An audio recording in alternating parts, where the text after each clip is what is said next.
Assalamualaikum warahmatullahi wabarakatuh. A'udzubillahi minasyaitonirrajim. Bismillahirrahmanirrahim. Kita lanjut di judul Allah menjamin rezeki, ya. Wahai saudaraku, ya, jangan takut, jangan risau tentang rezeki, ya. Ada suatu contoh, ya, hewan, ya, yang pernah kita lihat dengan kedua mata kita, ya, di dunia ini, ya. Contohnya kita ambil burung dan ayam dan semut, tiga, ya, berarti tiga hewan. Burung ketika pagi hari, ya, dia terbang mencari apa yang dia cari, ya pasti rezeki, ya, dia cari, ya. Dia terbang sampai sore hari, ya. Pernah nggak kita nengok atau kita lihat burung yang terbang malam hari? Nggak pernah kan?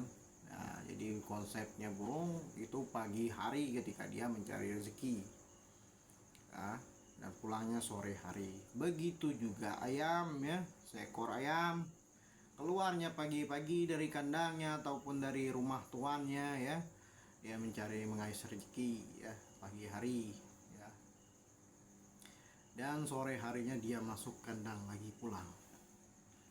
Itu konsep ayam. Ya, rezeki. Nah, siapa yang memberikan rezekinya? Bos atau manajer atau atasan kita yang bekerja atau kepala pimpinan kita yang ngasih? Bukan. Yang mengasih kita rezeki itu Allah Subhanahu wa taala. Ya, semakin hati kita terpaut kepada Allah, semakin kita kuat dengan tauhid kita kepada Allah, maka Allah akan memberikan jalannya, ya. Dan cerita satu hewan lagi, yaitu semut. Semut itu bersifat gotong royong. Kalau ada mencium sesuatu yang berbau makanan ataupun berbau manis-manisan, dia langsung menghampiri makanan tersebut dan dia membisiki atau mengasih tahu informasi kepada teman-temannya bahwa di situ ada rezeki. Itu semut yang terlihat, ya. Jadi konsep semut ini ada juga yang tidak terlihat, ya. Allah jamin rezekinya, Allah kasih rezekinya, yaitu semut yang di dalam batu. Pernah nggak kita lihat? Nggak kan? Semut yang di dalam batu itu dijamin oleh Allah rezekinya. Kenapa saya bilang begitu? Ya, bahkan Allah sudah menjamin rezeki semut tadi. Ya, di dalam batu semut sudah dijamin oleh Allah rezekinya. Oke, kita lanjut ke kitabnya. Kita bahas tentang Allah menjamin rezeki. Jadi jangan takut, ya, kalau kita tidak mendapatkan rezeki, ya insya Allah rezeki kita, pokoknya kalau nggak kita cari, ya orang mengantarnya. Itu konsep rezeki, ya. Ada suatu kisah lagi, itu panjang tapi kalau saya ceritakan, ya, itu tentang guru dan murid ceritanya, tentang seorang guru dan murid, ya, mendapatkan bagaimana, ya, Allah itu memberikan rezeki. Itu panjang misalnya, ya. Ini kita bahas di kitab Syekh Abdul Qadir Al-Jilani, ya. Allah menjamin rezeki kita. Jadi jangan patah semangat, jangan ragu, ya.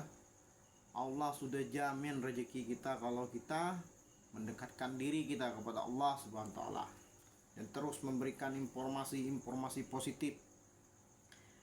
Wahai saudaraku, janganlah engkau mencemaskan rezeki. Sesungguhnya pencarian rezeki bagimu itu telah berat daripada pencarianmu terhadap Allah.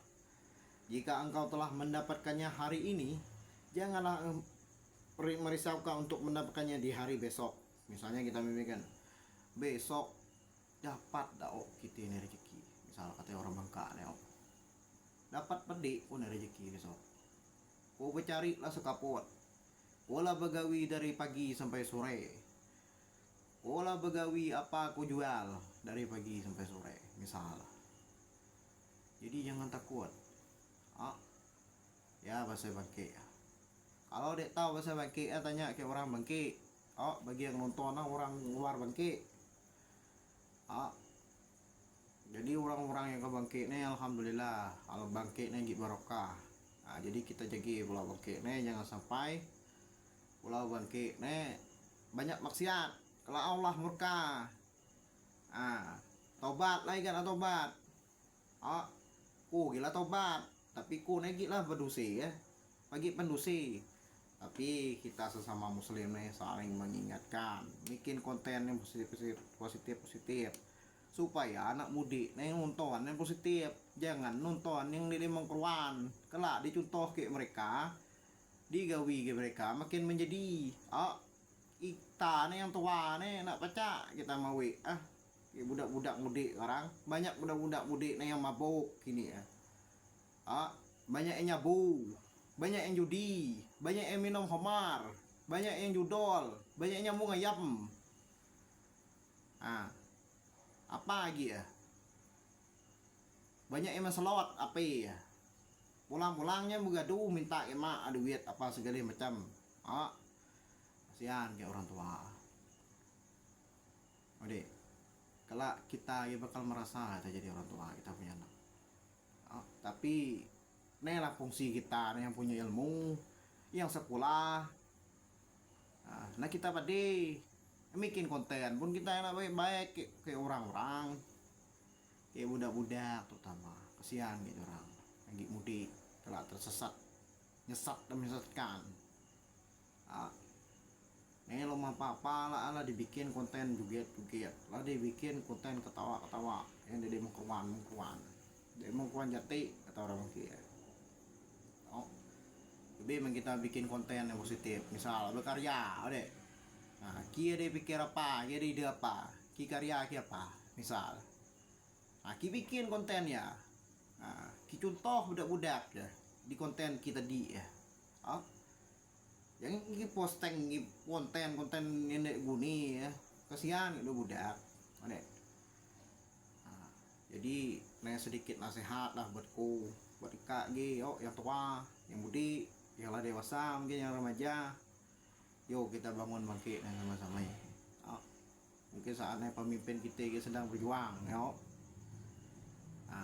Kita dukung lah mereka pemimpin kita ini yang dibangkit nih. Moga mereka ini bisa lah memberikan kita ini wadah lah untuk anak muda kita dibangkit nih, biar maju bangkit kita nih, biar modernisasi Islam lah. Misalnya ku nih ahli teknologi, ahli IT, ku paca ngerekit komputer, ku paca nganok motor. Ya dibikin konten. Jangan kita bikin konten dek mengkeruan macamnya lah dicontoh budak. Ku nih tahu ngurut. Ku bagi dikit-dikit ilmu urut. Ku bagi, nek ku tahu dakwah misalnya. Ku tahu nyampai ilmu agama misalnya. Dikit-dikit walaupun ku tidak ngambil ilmu dari guru kok. Macamnya maksudku ya. Sudah menikah dia ilmu, ki bagi orang, jangan ki lihat sendiri. Kalau ki dimurka Allah hilang ilmu, ki. Ya, pasang kita lanjut lagi kita. Jadi engkau tidak akan pernah tahu apakah hari esok memberi manfaat bagimu. Tetapi jika engkau mengenal Allah, ya, pasti hati dan tubuhmu tidak akan disibukkan hanya untuk mencari rezeki. Nah, jadi jangan takut, kita jangan sibuk ya, mencari rezeki. Kita lah kalau kemana-mana rezeki lah diatur, bahkan mati pun kita lah diatur. Jadi kita jangan takut lah pokoknya. Orang marifat pasti ia menjaga lisannya. Orang marifat kalau lo marifat ku belajar sama-sama lah kita ikut belajar ikut kami. Pasti ia menjaga lisannya di hadapan Allah sebagai Allah menghendaki kebaikan kepada Nabi Musa alaihissalam. Nih firman Allah nih. Al-Quran surah At-Taha ayat 27 ke 28. Nih arti gue baca gue. Dan lepaskanlah ketakutan lidahku supaya mereka mengerti perkataanku. Ayat awal data min lisani yafqahu qawli. Arti dan lepaskanlah ketakutan lidahku supaya mereka mengerti perkataanku. Ya, surat Toha ayat 27 dan 28. Kata Musa, ketika aku ditempatkan pengembalaan domba, aku tidak menghiraukan hal itu. Sekarang telah datang kesibukanku bersama manusia untuk berbicara kepada mereka. Yang aku maksud adalah mahkota emas yang meluncurkan dari lisanku. Saat itu Nabi Musa alaihissalam mampu berbicara 9 macam bahasa dengan fasih. Nah, jadi Nabi Musa tuh punya berbicara 9 macam bahasa. Men kita belum sampai guys ya. Oh, kita belum sampai dosi kita banyak. Bahasa dengan fasih dan mudah dipahami. Selain itu Nabi Musa masih punya bahasa asli yang dibawa sejak kecil, yaitu di waktu ia berbicara dengan Fir'aun dan Aisyah. Kemudian Allah menyuapkan bara api ke dalam mulutnya. Men kita lah disuap bara api di mulut kita. Kulit tahu gini salah. Kita lagi banyak dosa, ini celup ke neraka. Tapi kita nak tobat ke Allah. Baik kita ada ngikut ke sia, dia dicelup ke dalam neraka. Kita nak tobat terus. Oh, hari ini aku maksiat, hari ini aku nak tobat. Hari ini aku maksiat, aku tobat. Tobat terus sampai kita nih mati gila. Setan nih terus menggoda kita nih. Apa kita lakukan maksiat lah, setan ngasut puli. Wahai saudaraku, sedikit sekali orang yang bermakrifat kepada Allah Subhanahu wa taala dan kepada Rasulnya. Ketahuilah bahwa hati manusia itu bisa hidup jika disertai Islam. Kemudian diperkuat dengan hakikat kepatuhan yang menyeluruh. Serahkanlah segala apa yang kamu punya kepada Allah. Jadi apapun yang kita punya ini serah kepada Allah Subhanahu wa taala. Jangan takut. Teguhkanlah kepatuhan dalam jiwamu, sucikanlah hatimu dari pengharapan kepada makhluk. Jadi jangan ngarap kayak makhluk. Kalau aku nih nak ngarap, misal aku nih nak begawi nih misal contoh. Nak begawi tapi aku ngarap kayaknya ya. Aku minta gawi kayaknya ya. Berarti kita lah dek ngarap bagi ke Allah. Bukan ke Allah kita ngarap kayaknya ya. Ya tuh kita nih lah apa? Baca sendiri ke nyawa apa? Jadi ya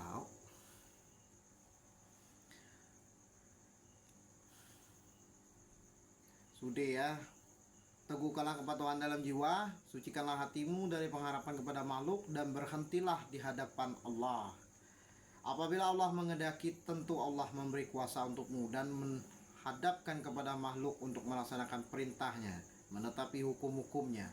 Barang siapa yang mengosongkan diri dari semua urusan dunia, kemudian dipenuhi dengan selalu ingat pada Allah sepenuh hati, maka sungguh dituangkan dari lisan suatu kata seperti yang disampaikan kepada Nabi Musa alaihissalam. Dan artinya, dan aku segera menuju kepadamu, wahai Tuhanku, agar supaya engkau ridho kepadaku. Kita lanjut. Wahai orang dungu, sesuatu yang engkau miliki itu sungguhnya untuk apa? Engkau menjadi budak nafsu, budak dunia, budak syahwat, budak makhluk. Engkau memandang mereka sebagai pemegang madarat dan manfaat. Kamu berharap surga dan ingin memasukinya, tetapi engkau takut masuk neraka. Sekarang banyak video-video konten yang bikin, wah saya masuk neraka, hari ini saya masuk neraka. Bangga mereka, dengan bangganya masuk neraka. Padahal nggak tahu mereka 40.000 ya api itu di dalam api neraka itu diciptakan ya. 40.000, bayangkan 40.000 itu lamanya apinya itu hitungan dunianya 40.000. Bayangkan ya dahsyatnya, panasnya api neraka. Nauzubillah, jalik tandung pada Allah. Allahumma ajirni minan nar ya, yang selalu kita dengar imam-imam kita yang di sholat ya, habis selesai sholat ya. Tetapi engkau takut masuk neraka, dirimu diliputi oleh kesunggutan jiwa, dan sedikit sekali engkau memperhatikan Allah sebagai pencipta segala sesuatu. Wahai saudaraku, janganlah engkau gelisah atas ketaatanmu dan menaruh rasa kagum padanya. Mohonlah agar Allah menerima ketaatanmu, dan takutlah jika engkau tergeser pada yang lain. Jagalah amal serta kebersihannya dengan hati yang ikhlas. Keikhlasan yang sempurna adalah sesuatu yang semata-mata untuk Allah Subhanahu wa taala. Ketahuilah bahwa marifat kepada Allah itu merupakan landasan pokok. Aku melihat kebanyakan manusia pendusta dalam berbicara dan dalam tingkah lakunya, baik secara terang-terangan atau tersembunyi. Beramallah kamu karena Allah saja dan mencari keridhaannya. Jadi beramal, hidup ini beramal dan mencari ridhonya Allah saja. Itu aja. Ya. Dalam artinya ini Allah berfirman, tiada sesuatu pun yang serupa dengannya, dia maha mendengar lagi maha melihat. Jadi Allah itu maha mendengar dan maha melihat. Jelas ini dalam Al-Quran surah Asy-Syura ayat ke-11 ya.